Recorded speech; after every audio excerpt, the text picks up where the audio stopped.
ਅੱਜ ਮੇਰੇ ਬੇਟੇ ਸੌਰਵ ਦੇ ਵਿਆਹ ਦੀ ਪਹਿਲੀ ਰਾਤ ਸੀ। ਮੇਰਾ ਦਿਲ ਤੇਜ਼ੀ ਨਾਲ ਧੜਕ ਰਿਹਾ ਸੀ। ਆਉਣ ਵਾਲੇ ਹਾਲਾਤਾਂ ਨੂੰ ਲੈ ਕੇ ਮੈਂ ਬਹੁਤ ਜ਼ਿਆਦਾ ਡਰੀ ਹੋਈ ਸੀ। ਜਿਸ ਲੜਕੀ ਨੂੰ ਮੈਂ ਆਪਣੇ ਬੇਟੇ ਦੀ ਪਤਨੀ ਬਣਾ ਕੇ ਲੈ ਕੇ ਆਈ ਸੀ, ਉਹ ਭੋਲੀ ਸੀ, ਚੰਦ ਦਾ ਟੁਕੜਾ ਸੀ। ਉਮਰ ਵੀ ਬਸ 18-19 ਸਾਲ ਦੇ ਕਰੀਬ ਸੀ। ਜਦੋਂ ਮੈਂ ਉਸ ਨੂੰ ਸੌਰਵ ਦੇ ਕਮਰੇ ਦੇ ਵਿੱਚ ਉਸਦੇ ਬਿਸਤਰੇ ਤੇ ਬਿਠਾਇਆ ਤਾਂ ਮੇਰੇ ਹੱਥ ਪੈਰ ਕੰਬ ਰਹੇ ਸਨ। ਮੇਰਾ ਪੂਰਾ ਸਰੀਰ ਪਸੀਨੇ ਨਾਲ ਭਿੱਜ ਗਿਆ ਸੀ। ਮੇਰੀ ਇਸ ਹਾਲਤ ਨੂੰ ਦੇਖ ਕੇ ਸੁਨੈਨਾ ਵੀ ਘਬਰਾ ਗਈ ਸੀ। ਉਸਨੇ ਡਰਦੇ ਹੋਏ ਕਿਹਾ, ਮੰਮੀ ਜੀ, ਉਹ ਮੈਨੂੰ ਕੁਝ ਕਹਿਣਗੇ ਤਾਂ ਨਹੀਂ? ਕੋਈ ਨੁਕਸਾਨ ਤਾਂ ਨਹੀਂ ਪਹੁੰਚਾਉਣਗੇ? ਮੈਨੂੰ ਬਹੁਤ ਡਰ ਲੱਗ ਰਿਹਾ ਹੈ। ਮੈਂ ਆਪਣੇ ਡਰ ਤੇ ਕਾਬੂ ਕੀਤਾ, ਕਿਉਂਕਿ ਜੇਕਰ ਮੈਂ ਡਰ ਜਾਂਦੀ ਤਾਂ ਸੁਨੈਨਾ ਹੋਰ ਵੀ ਜ਼ਿਆਦਾ ਘਬਰਾ ਜਾਂਦੀ। ਮੈਂ ਉਸਨੂੰ ਹੌਸਲਾ ਦਿੰਦੇ ਹੋਏ ਕਿਹਾ, ਚਿੰਤਾ ਨਾ ਕਰੋ ਬੇਟਾ, ਸੌਰਵ ਤੁਹਾਨੂੰ ਕੋਈ ਵੀ ਨੁਕਸਾਨ ਨਹੀਂ ਪਹੁੰਚਾਵੇਗਾ। ਉਹ ਦਿਲ ਦਾ ਬਹੁਤ ਚੰਗਾ ਹੈ। ਸੁਨੈਨਾ ਨੂੰ ਜਿਵੇਂ ਤਿਵੇਂ ਸਮਝਾ ਕੇ ਮੈਂ ਕਮਰੇ ਦੇ ਵਿੱਚੋਂ ਬਾਹਰ ਨਿਕਲੀ ਅਤੇ ਗਾਰਡਨ ਦੇ ਵੱਲ ਆ ਗਈ, ਜਿੱਥੇ ਮੇਰਾ ਬੇਟਾ ਝੂਲੇ ਤੇ ਬੈਠਾ ਹੋਇਆ ਸੀ। ਮੈਂ ਕਿਹਾ, ਸੌਰਵ, ਤੁਸੀਂ ਇੱਥੇ ਕੀ ਕਰ ਰਹੇ ਹੋ? ਅੰਦਰ ਤੁਹਾਡੀ ਦੁਲਹਨ ਤੁਹਾਡਾ ਇੰਤਜ਼ਾਰ ਕਰ ਰਹੀ ਹੈ।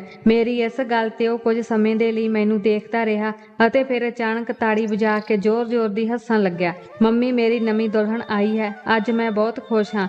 ਅੱਜ ਮੈਂ ਆਪਣੀ ਦੁਲਹਨ ਦੇ ਨਾਲ ਰਹਾਂਗਾ, ਉਸ ਦੇ ਨਾਲ ਬਹੁਤ ਖੇਡਾਂਗਾ ਅਤੇ ਉਸ ਨੂੰ ਆਪਣੇ ਸਾਰੇ ਖਿਡੌਣੇ ਵੀ ਦੇ ਦਿਆਂਗਾ। ਉਹ ਮੈਨੂੰ ਛੱਡ ਕੇ ਤਾਂ ਨਹੀਂ ਜਾਵੇਗੀ ਨਾ ਮੰਮੀ? ਉਸ ਦੀ ਖੁਸ਼ੀ ਦੇਖ ਕੇ ਮੇਰੀਆਂ ਅੱਖਾਂ ਦੇ ਵਿੱਚੋਂ ਹੰਝੂ ਨਿਕਲ ਪਏ। ਇਹੀ ਡਰ ਸੀ ਜੋ ਮੇਰੇ ਅੰਦਰ ਸੀ। ਸੁਨੈਨਾ ਨੂੰ ਅੰਦਰ ਕਮਰੇ ਦੇ ਵਿੱਚ ਬਿਠਾ ਦਿੱਤਾ ਸੀ, ਪਰ ਡਾਕਟਰਾਂ ਨੇ ਕਿਹਾ ਸੀ ਕਿ ਸੌਰਵ ਦੀ ਦਿਮਾਗੀ ਹਾਲਤ ਕਦੇ ਠੀਕ ਨਹੀਂ ਹੋਵੇਗੀ। ਪਰ ਫਿਰ ਵੀ ਮੈਂ ਉਸਦਾ ਵਿਆਹ ਕਰ ਦਿੱਤਾ ਸੀ। ਇਹ ਮੇਰੀ ਮਜਬੂਰੀ ਸੀ। ਜੇਕਰ ਮੈਂ ਉਸਦਾ ਵਿਆਹ ਨਾ ਕਰਦੀ ਤਾਂ ਸਾਡੀ ਦੋਹਾਂ ਦੀ ਜ਼ਿੰਦਗੀ ਬਰਬਾਦ ਹੋ ਜਾਂਦੀ। ਸੌਰਵ ਨੂੰ ਪਾਗਲਖਾਨੇ ਵਿੱਚ ਭੇਜ ਦਿੱਤਾ ਜਾਂਦਾ ਅਤੇ ਮੈਨੂੰ ਬਿਰਧ ਆਸ਼ਰਮ ਦੇ ਵਿੱਚ ਭੇਜ ਦਿੱਤਾ ਜਾਂਦਾ। ਸਾਰੀ ਦੌਲਤ ਤੇ ਮੇਰੇ ਵੱਡੇ ਬੇਟੇ ਅਤੇ ਉਸਦੀ ਲਾਲਚੀ ਪਤਨੀ ਦਾ ਕਬਜ਼ਾ ਹੋ ਜਾਂਦਾ। ਮੈਂ ਜਲਦੀ ਨਾਲ ਅੱਗੇ ਵਧ ਕੇ ਸੌਰਵ ਨੂੰ ਗੱਲ ਲਗਾਉਂਦੇ ਹੋਏ ਕਿਹਾ, ਸੌਰਵ, ਤੁਸੀਂ ਪਰੇਸ਼ਾਨ ਨਾ ਹੋ। ਤੁਹਾਡੀ ਪਤਨੀ ਤੁਹਾਨੂੰ ਛੱਡ ਕੇ ਕਿਤੇ ਨਹੀਂ ਜਾਵੇਗੀ।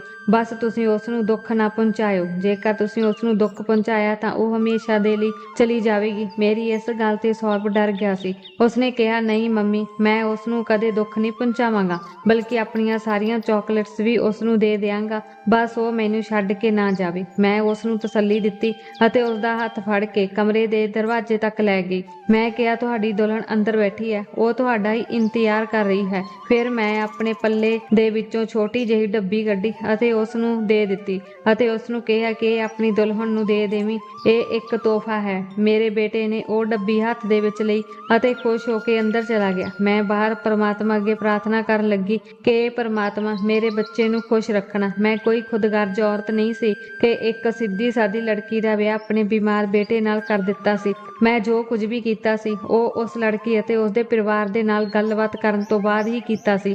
ਮੈਂ ਕਿਸੇ ਨੂੰ ਧੋਖੇ ਦੇ ਵਿੱਚ ਨਹੀਂ ਰੱਖਿਆ ਸੀ। ਮੈਂ ਚੁੱਪਚਾਪ ਆਪਣੇ ਕਮਰੇ ਦੇ ਵਿੱਚ ਆ ਕੇ ਬੈਠ ਗਈ ਅਤੇ ਸੌਰਵ ਦੇ ਬਾਰੇ ਸੋਚਣ ਲੱਗੀ। ਸੌਰਵ ਉਸ ਸਮੇਂ 3 ਸਾਲ ਦਾ ਸੀ ਜਦੋਂ ਉਹ ਇੱਕ ਦਿਨ ਖੇਡਦਾ ਖੇਡਦਾ ਬਨੇਰੇ ਤੇ ਆ ਗਿਆ ਸੀ। ਉਸ ਸਮੇਂ ਸਾਡਾ ਮਕਾਨ ਨਵਾਂ ਬਣ ਰਿਹਾ ਸੀ। ਬਨੇਰਾ ਉਸ ਸਮੇਂ ਜ਼ਿਆਦਾ ਉੱਚਾ ਨਹੀਂ ਸੀ। ਮੇਰਾ ਥੋੜਾ ਜਿਹਾ ਧਿਆਨ ਹਟਿਆ ਸੀ ਅਤੇ ਉਹ ਬਨੇਰੇ ਤੋਂ ਹੇਠਾਂ ਡਿੱਗ ਪਿਆ ਸੀ। ਉਹਦੇ ਸਿਰ ਤੇ ਡੂੰਘੀ ਸੱਟ ਲੱਗੀ ਸੀ। ਡਾਕਟਰਾਂ ਨੇ ਕਿਹਾ ਸੀ ਕਿ ਉਸ ਦੇ ਬਚਣ ਦੇ ਚਾਂਸ ਬਹੁਤ ਘੱਟ ਹਨ, ਪਰ ਪਰਮਾਤਮਾ ਦੀ ਕਿਰਪਾ ਦੇ ਨਾਲ ਉਹ ਬਚ ਤਾਂ ਗਿਆ ਸੀ। ਪਰ ਉਸਦਾ ਦਿਮਾਗੀ ਸੰਤੁਲਨ ਹਮੇਸ਼ਾ ਦੇ ਲਈ ਵਿਗੜ ਗਿਆ ਸੀ। ਉਦੋਂ ਤੋਂ ਲੈ ਕੇ ਹੁਣ ਤੱਕ ਮੈਂ ਆਪਣੇ ਬੇਟੇ ਨੂੰ ਆਪਣੇ ਗਲ ਨਾਲ ਲਗਾ ਕੇ ਸੰਭਾਲਦੀ ਆ ਰਹੀ ਹਾਂ। ਹਾਲਾਂਕਿ ਮੇਰਾ ਇੱਕ ਵੱਡਾ ਬੇਟਾ ਵੀ ਸੀ ਜਿਸ ਦੇ ਵਿੱਚ ਮੇਰੀ ਜਾਨ ਵਸਦੀ ਸੀ, ਪਰ ਸੌਰਵ ਨੂੰ ਤਾਂ ਮੈਂ ਜ਼ਿਆਦਾ ਹੀ ਪਿਆਰ ਕਰਦੀ ਸੀ, ਕਿਉਂਕਿ ਮੇਰੀ ਇੱਕ ਛੋਟੀ ਜਿਹੀ ਗਲਤੀ ਦੇ ਕਾਰਨ ਹਮੇਸ਼ਾ ਦੇ ਲਈ ਮੇਰਾ ਬੇਟਾ ਦਿਮਾਗੀ ਮਰੀਜ਼ ਬਣ ਗਿਆ ਸੀ। ਵੱਡੇ ਬੇਟੇ ਦਾ ਵਿਆਹ ਮੈਂ ਕਰ ਦਿੱਤਾ ਸੀ, ਪਰ ਉਸ ਦੀ ਪਤਨੀ ਬਹੁਤ ਹੀ ਲਾਲਚੀ ਸੀ। ਉਸਨੇ ਆਉਂਦੇ ਹੀ ਪੂਰੇ ਘਰ ਤੇ ਕਬਜ਼ਾ ਕਰਨਾ ਸ਼ੁਰੂ ਕਰ ਦਿੱਤਾ ਸੀ ਅਤੇ ਹੌਲੀ-ਹੌਲੀ ਉਸਨੇ ਮੇਰੇ ਬੇਟੇ ਰਵੀ ਨੂੰ ਆਪਣੇ ਕਾਬੂ ਦੇ ਵਿੱਚ ਕਰ ਲਿਆ ਸੀ। ਉਸ ਦਾ ਇਰਾਦਾ ਸੀ ਕਿ ਸੌਰਵ ਨੂੰ ਪਾਗਲਖਾਨੇ ਭੇਜ ਦਿੱਤਾ ਜਾਵੇ, ਸਾਰੀ ਜਾਇਦਾਦ ਆਪਣੇ ਪਤੀ ਦੇ ਨਾਮ ਕਰਵਾ ਕੇ ਉਹ ਦੁਬਈ ਸ਼ਿਫਟ ਹੋ ਜਾਣ, ਪਰ ਮੈਂ ਅਜਿਹਾ ਨਹੀਂ ਹੋਣ ਦੇ ਸਕਦੀ ਸੀ। ਮੇਰਾ ਪਤੀ ਕਰੋੜਾਂ ਦੀ ਜਾਇਦਾਦ ਛੱਡ ਕੇ ਗਿਆ ਸੀ ਅਤੇ ਉਸ ਦੇ ਵਿੱਚ ਸੌਰਵ ਦਾ ਵੀ ਬਰਾਬਰ ਦਾ ਹਿੱਸਾ ਸੀ।